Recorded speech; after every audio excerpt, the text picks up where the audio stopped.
Ex-Karo Paminal Divisi Humas Polri Hendra Kurniawan menyebut Ferdi Sambo sempat memberikan 5 arahan kepada dirinya dan Ex-Karo Provos Divisi Propam Polri Brigjen Beni Ali.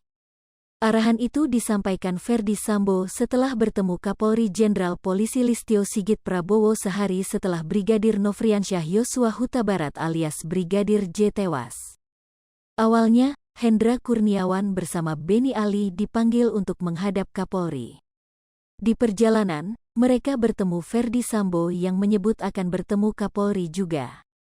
Ya sudah, ini ditangani saja secara profesional, prosedural sekalipun kejadiannya di tempat Kadif Propam, kata Hendra Kurniawan mengingat perkataan Kapolri saat menjadi saksi di Pengadilan Negeri Jakarta Selatan, Jumat, tanggal 16 Desember tahun 2022.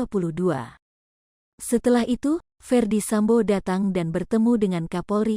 Hendra Kurniawan dan Beni Ali saat itu menunggu di luar ketika Kapolri berbicara dengan Ferdi Sambo. Setelah itu, Hendra Kurniawan dan Beni Ali diperintah Ferdi Sambo kembali ke Biro Provos. Di sana, Ferdi Sambo memberikan 5 arahannya kepada mereka berdua. Setahu saya arahannya ada 5. Yang pertama, beliau itu menjelaskan, ini saya percuma punya pangkat dan jabatan, tapi kalau harkat, martabat dan kehormatan saya ini hancur, tidak bisa menjaga keluarga, kata Hendra Kurniawan. Yang kedua, saya sudah menghadap pimpinan Polri, pertanyaannya cuma satu, kamu nembak enggak, Mbo? Saya jawab tidak, Jenderal, kalau saya menembak peluru saya ini kalibernya besar, bisa pecah, sambungnya. Selanjutnya arahan ketiga, kata Hendra Kurniawan, Ferdi Sambo meminta kasusnya ditangani sesuai TKP pembunuhan yakni di Komplek Polri, Duren 3, Jakarta Selatan. Tolong untuk masalah di Magelang tidak usah ditindaklanjuti karena memang penanganan awal kan di Jakarta Selatan tapi kejadian di Magelang jadi beda lokus, ucap Hendra Kurniawan mengikuti ucapan Ferdi Sambo. Terakhir, Hendra Kurniawan mengatakan jika Ferdi Sambo sambi memberi arahan jika tindak lanjut penanganannya dilakukan di Biro Paminal Divisi Propam Polri.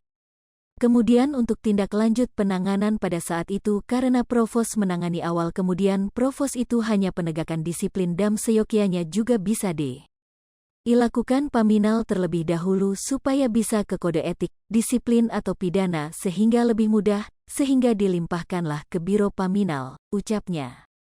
Diketahui, Nofriansyah Yosua Huta Barat alias Brigadir Yosua menjadi korban pembunuhan berencana yang diotaki Ferdi Sambo pada tanggal 8 Juli tahun 2022 lalu. Brigadir Yosua tewas setelah dieksekusi di rumah dinas Ferdi Sambo, Duren 3, Jakarta Selatan.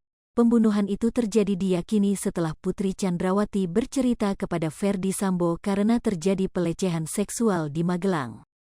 Ferdi Sambo saat itu merasa marah dan menyusun strategi untuk menghabisi nyawa dari Yosua. Dalam perkara ini Ferdi Sambo, Putri Chandrawati, Bribka Riki Rizal alias Bribka RR, Kuat Maruf dan Barada Richard Eliezer alias Barada didakwa melakukan pembunuhan berencana.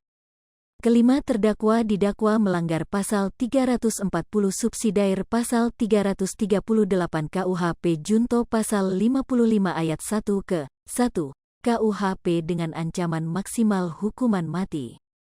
Tak hanya dalam kasus pembunuhan berencana Brigadir J, khusus untuk Ferdi Sambo juga turut dijerat dalam kasus perintangan penyidikan atau obstruction of justice bersama Hendra Kurniawan, Agus Nurpatria, Cak Putranto, Irfan Widianto, Arif Rahman Arifin, dan Baikuni Wibowo.